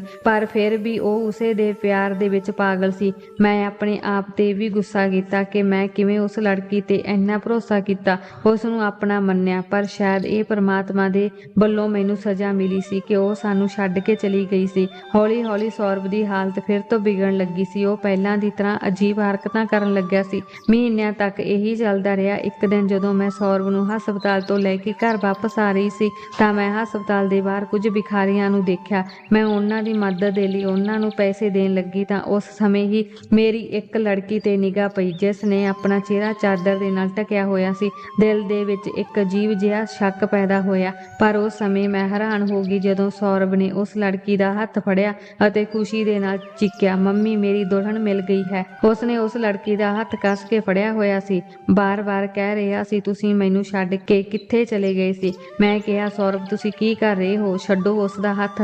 ਪਰ ਅਗਲੇ ਹੀ ਪਲ ਸੌਰਵ ਨੇ ਉਸ ਦੇ ਮੂੰਹ ਤੋਂ ਚਾਦਰ ਹਟਾ ਦਿੱਤੀ ਸੀ ਅਤੇ ਮੇਰੀਆਂ ਅੱਖਾਂ ਹੈਰਾਨੀ ਦੇ ਨਾਲ ਖੁੱਲੀਆਂ ਰਹਿ ਗਈਆਂ ਸਨ। ਉਹ ਸੁਨੈਨਾ ਹੀ ਸੀ। ਉਸ ਦੀ ਹਾਲਤ ਇਸ ਸਮੇਂ ਬਹੁਤ ਖਰਾਬ ਸੀ। ਉਹ ਸੁੱਕ ਕੇ ਕੰਡਾ ਬਣ ਚੁੱਕੀ ਸੀ। ਮੈਨੂੰ ਦੇਖਦੇ ਹੀ ਉਸਦੀਆਂ ਨਜ਼ਰਾਂ ਸ਼ਰਮਿੰਦਗੀ ਦੇ ਨਾਲ ਝੁਕ ਗਈਆਂ ਕਿ ਸੌਰਵ ਤਾਂ ਖੁਸ਼ੀ ਦੇ ਨਾਲ ਪਾਗਲ ਹੋ ਗਿਆ ਸੀ। ਮੈਂ ਇੱਕ ਡੂੰਘਾ ਸਾਹ ਲੈਂਦੇ ਹੋਏ ਕਿਹਾ, ਸੁਨੈਨਾ ਇਹ ਕੀ ਹਾਲਤ ਬਣਾ ਲਈ ਹੈ ਤੁਸੀਂ?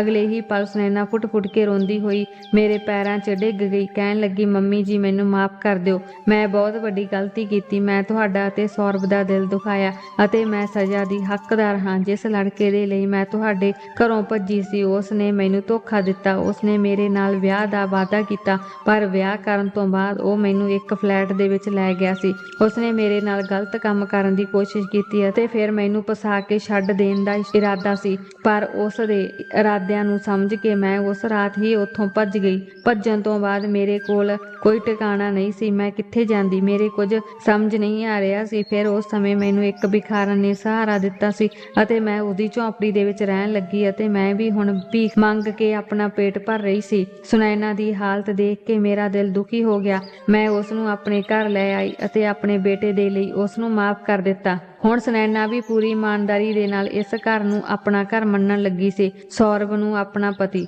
ਹੌਲੀ ਹੌਲੀ ਸੌਰਵ ਸੁਨੈਨਾ ਦੇ ਪਿਆਰ ਦੇ ਵਿੱਚ ਸੁਧਰਨ ਲੱਗਿਆ ਸੀ। ਹੁਣ ਉਹ ਪਹਿਲਾਂ ਨਾਲੋਂ ਜ਼ਿਆਦਾ ਸਮਝਦਾਰੀ ਦੀਆਂ ਗੱਲਾਂ ਕਰਦਾ। ਉਸ ਦੀ ਸਿਹਤ ਦੇ ਵਿੱਚ ਵੀ ਤੇਜ਼ੀ ਦੇ ਨਾਲ ਸੁਧਾਰ ਹੋ ਰਿਹਾ ਸੀ। ਹਰ ਕੋਈ ਉਸ ਨੂੰ ਦੇਖ ਕੇ ਹੈਰਾਨ ਸੀ ਕਿ ਇੰਨੀ ਜਲਦੀ ਉਹ ਕਿਵੇਂ ਠੀਕ ਹੋ ਗਿਆ ਅਤੇ ਮੈਂ ਪਰਮਾਤਮਾ ਦਾ ਧੰਨਵਾਦ ਕਰਦੀ ਤੇ ਕੁਝ ਹੀ ਸਹੀ ਮੇਰੇ ਬੇਟੇ ਦੀ ਜ਼ਿੰਦਗੀ ਦੇ ਵਿੱਚ ਖੁਸ਼ੀਆਂ ਵਾਪਿਸ ਆ ਗਈਆਂ ਸਨ। ਅਤੇ ਫਿਰ ਇੱਕ ਦਿਨ ਜਦੋਂ ਸ਼ਰਮਾਉਂਦੇ ਹੋਏ ਮੈਨੂੰ ਸੁਨੈਨਾ ਨੇ ਦੱਸਿਆ ਕਿ ਉਹ ਮਾਂ ਬਣਨ ਵਾਲੀ ਹੈ ਤਾਂ ਮੈਂ ਬਸ ਉਸ ਨੂੰ ਪਿਆਰ ਦੇ ਨਾਲ ਦੇਖਦੀ ਰਹਿ ਗਈ। ਉਸ ਦੀਆਂ ਅੱਖਾਂ ਦੇ ਵਿੱਚ ਹੰਝੂ ਆ ਗਏ। ਕੰਬਦੀ ਹੋਈ ਆਵਾਜ਼ ਦੇ ਵਿੱਚ ਬੋਲੀ, ਮੰਮੀ ਜੀ ਇਸ ਵਾਰ ਮੈਂ ਝੂਠ ਨਹੀਂ ਬੋਲ ਰਹੀ। ਅਤੇ ਫਿਰ ਮੈਂ ਅੱਗੇ ਵੱਧ ਕੇ ਉਸ ਨੂੰ ਗਲ ਦੇ ਨਾਲ ਲਗਾ ਲਿਆ। ਮੈਂ ਵੀ ਮਹਿਸੂਸ ਕੀਤਾ ਕਿ ਸੱਚਮੁੱਚ ਉਸ ਦੀਆਂ ਅੱਖਾਂ ਦੇ ਵਿੱਚ ਸੱਚਾਈ ਸੀ। ਸੌਰਵ ਇਸ ਖਬਰ ਨੂੰ ਸੁਣ ਕੇ ਬਹੁਤ ਖੁਸ਼ ਹੋਇਆ ਸੀ। ਸੌਰਵ ਅਤੇ ਸੁਨੈਨਾ ਦਾ ਬੱਚਾ ਜਦੋਂ ਇਸ ਦੁਨੀਆ ਦੇ ਵਿੱਚ ਆਇਆ ਤਾਂ ਸੌਰਵ ਉਸ ਸਮੇਂ ਤੱਕ ਪੂਰੀ ਤਰ੍ਹਾਂ ਠੀਕ ਹੋ ਚੁੱਕਿਆ ਸੀ। ਸੌਰਵ ਨੇ ਅੱਗੇ ਵੱਧ ਕੇ ਆਪਣੇ ਬੱਚੇ ਨੂੰ ਆਪਣੀ ਗੋਦੀ ਦੇ ਵਿੱਚ ਚੱਕਿਆ ਅਤੇ ਪਿਆਰ ਦੇ ਨਾਲ ਉਸਦੇ ਮੱਥੇ ਨੂੰ ਚੁੰਮਿਆ। ਉਸਦੀਆਂ ਅੱਖਾਂ ਦੇ ਵਿੱਚੋਂ ਖੁਸ਼ੀ ਦੇ ਹੰਝੂ ਵਹਿਣ ਲੱਗੇ ਸਨ। ਫਿਰ ਉਸਨੇ ਸੁਨੈਨਾ ਦੇ ਮੱਥੇ ਨੂੰ ਵੀ ਚੁੰਮਿਆ ਅਤੇ ਮੈਂ ਦਿਲ ਤੋਂ ਪਰਮਾਤਮਾ ਦਾ ਧੰਨਵਾਦ ਕਰ ਰਹੀ ਸੀ ਅਤੇ ਮੈਂ ਆਪਣੇ ਮਨ ਦੇ ਵਿੱਚ ਦੁਆ ਕੀਤੀ ਕਿ ਮੇਰੇ ਬੱਚੇ ਹਮੇਸ਼ਾ ਇਸ ਤਰ੍ਹਾਂ ਹੀ ਸੁਖੀ ਰਹਿਣ। ਤਾਂ ਦੋਸਤੋ ਅੱਜ ਦੀ ਸਾਡੀ ਇਹ ਕਹਾਣੀ ਸੀ, ਤੁਹਾਨੂੰ ਇਹ ਕਿਵੇਂ ਲੱਗੀ? ਜੇਕਰ ਕਹਾਣੀ ਚੰਗੀ ਲੱਗੀ ਤਾਂ ਵੀਡੀਓ ਨੂੰ ਲਾਈਕ ਕਰਿਓ, ਜੇਕਰ ਚੈਨਲ ਤੇ ਨਵੇਂ ਹੋ ਤਾਂ ਚੈਨਲ ਨੂੰ ਸਬਸਕ੍ਰਾਈਬ ਕਰਿਓ। ਧੰਨਵਾਦ।